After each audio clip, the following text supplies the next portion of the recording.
What's up, everybody? Steven here for Off the Shelf Movie Night to talk to you about physical media, about Blu-rays and 4Ks, and the way we like to own our movies. Right now in the spooky time, our horror movies. I think in the last couple of videos, I've forgotten to say this, but if you're not already a subscriber, please hit that button and join the conversation here. And if you like what you see, give us a like. Share it if you feel the urge. Let's get the word out about physical media. Let's grow the community and keep everybody talking about the way we like to collect our movies. I hope everyone's had a great 31 days of Halloween. I hope you watched some really cool stuff. I know that I have. I've done 2 other videos showing 7 movies each for 12 Hours of Terrors that I've done, and that's it. So let's wrap up the month. Let's do this on Halloween Day. I've got a couple of movies in this stack yet to watch. I'm going to watch them today, and we will be complete with our 31 days. I didn't go as crazy on my physical media choices, like all over the place as I normally do, because the 2 12 Hours of Terror events that I did, one I hosted and one that I did at the Belcourt, gave me a really wild selection of movies all over the place. So I kind of went with some classics this time, some things that I've gotten new versions of that I just wanted to revisit. Yeah, so these are more like sort of, I don't know, not necessarily typical, but yeah, kind of typical. I went with some franchises that I wanted to revisit that I haven't watched in a long time.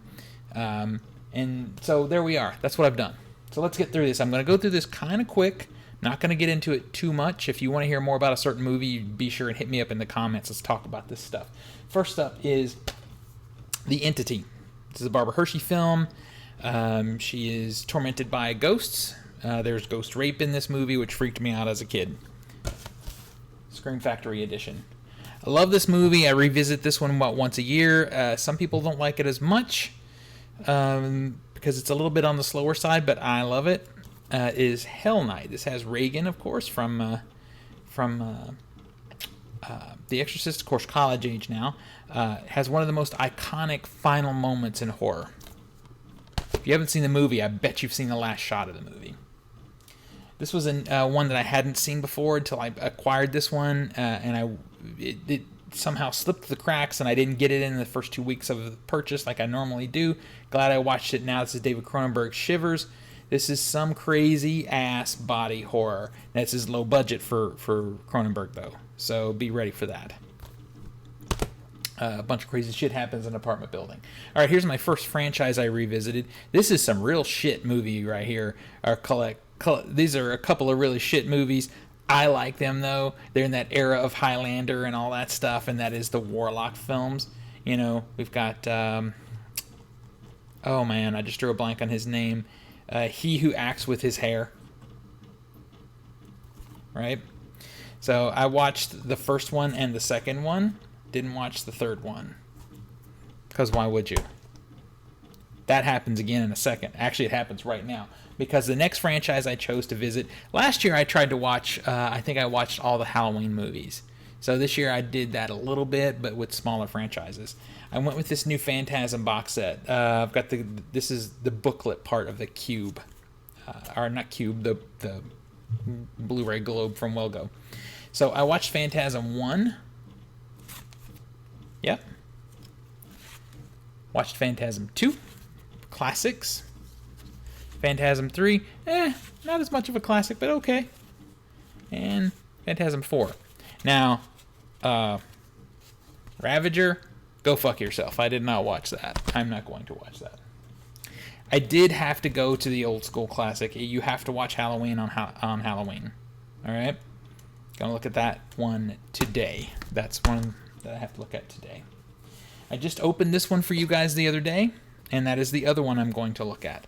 And that is Deep Red. This new Argento release from Arrow Video. Also within this month, I got these new and hadn't watched them yet. So The Bird with the Crystal Plumage. And The Cat of Nine Tails. Classic Argento Giallo. They were really fun to revisit. Kind of chill to. You saw me unbox this one. Like I said, I try to do within 2 weeks. So this fit, and that is the latest riff on Hansel and Gretel. Gretel and Hansel. It's creepy as shit. Holds up. from when I saw it in the theater. Loved it. Got 2 other films that I just recently unboxed for you, or unpacked for you, whatever, that were really fun to revisit. Splice, this is the only sort of genre hopper I think I watched that's sort of sci-fi and horror, but it's disturbing as fuck in places. And The Old Ways. This one is better than I thought. It's kind of tight. It's a tight script. It gets right to the point, and you're done. You're in and out. It's a little bit gory. It does have some good social commentary. Oh, I'm sorry about that clicking right into the mic. It does have some good social commentary about sort of family and that kind of thing in there. I'll put it to you this way: it's a VOD. It's a direct-to-video, direct-to-streaming kind of release. It feels like it, but it's also in the upper echelon, top tier of that feeling. I could have seen this as a matinee in the theater probably, and would have been okay with that. All right, guys, that wraps it up. I know I blew through it really fast. I don't want to get into stuff too much. It's a really short video because it's Halloween as you're watching this, and I don't want to take up a lot of your day, but I know I've scheduled out my, from the day I'm recording this, which is a handful of days before Halloween, I've scheduled out my viewing, and that is where I am in the process. I hope you're watching some cool stuff. So, other than the movies I haven't watched yet, which I've seen, these guys right here are just so... Giallo movies are slow, okay? I was talking with my buddy Zach, who is also my producing partner on a lot of films. I think he has discovered he's not a Giallo fan because these are slow, but man, they're stylish. I dig the formula a little bit, and they're just so much fun. I'm so glad to get to see these again. I've seen this movie a million times. I just am looking forward to seeing what the 4K looks like. That's got to be my favorites of the set. I have not, as of yet, picked up the new Halloween 4K. I will be happy with this 4K because from what I've seen from the new color grading, I fucking hate it. I hate it. I'm happy that it's weird in this set. I know I'm just kind of going back over. I'm just kind of recapping for you. I'm happy to have Ravager in this set, I guess, but I'm not going to watch it. I'm going to go back here and look at the bonus features on it. I understand I saw it in the theater. It's a fan film. It's not good, but I understand the love, I really wish Don Coscarelli would have handled that last movie in the set, though. Come on, these movies are bad, but they are fun. They are just fun. And every Halloween should have some body horror. This is not all the body horror I had in my 12 Hours of Terror. We did Society. We also did Evil Dead Trap. All right, and then Hell Night and The Entity. If you've made it this far, I got one more movie to talk to you about. The last movie in this set, or in the 31 days for me, and that is one I saw in the theater, and that is Halloween Kills. I don't know if you've seen it yet. Some people are not hitting the theaters yet and don't want to have Peacock, so maybe you haven't seen the movie yet, so I'm not going to get into too much spoiler territory. I just want to suffice it to say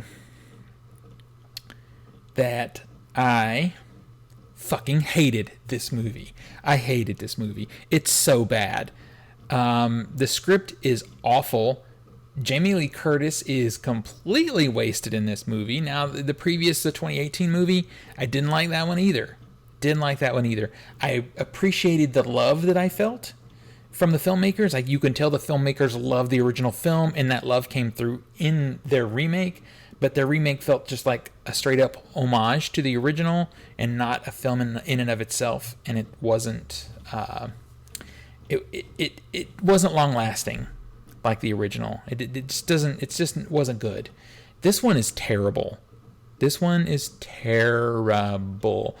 A friend of mine and Zach's actually made a joke that you could, and this is not really a spoiler because if you look at the new trailers that's in there, you could do a drinking game every time you hear "Evil Dies Tonight," and you would get alcohol poisoning. It's very poorly written. The kills are frenetic handheld shots, and they're so quickly cut. There's one kill at the beginning that's cut so many times in just a matter of seconds that you really can't even get scared by it. the filmmakers were too invested in their, I don't know, I guess their ability to edit over just doing something fucking scary. The ending is predictable. Michael Myers is not menacing in this film like he's supposed to be. And they've named him and defined him too much. You know, we should have learned this from Rob Zombie when he did his movies. Don't name and define Michael. Part of what makes Michael scary is he's the shape. He's undefinable. It's a terrible movie. I'm fine that I saw it as part of my 31 Days of Halloween, but I won't own this movie. Not unless there's some great big box set that comes out that I must have, and this movie has some cool bonus features. It's bad, you guys. Anyway, thank you for watching. I hope you're having a great 31 Days of Halloween. It's Halloween night right now. I hope you're finishing with something good. I'm finishing with 2 great films. Hit me in the comments. Let me know what you ended your 31 Days of Halloween with.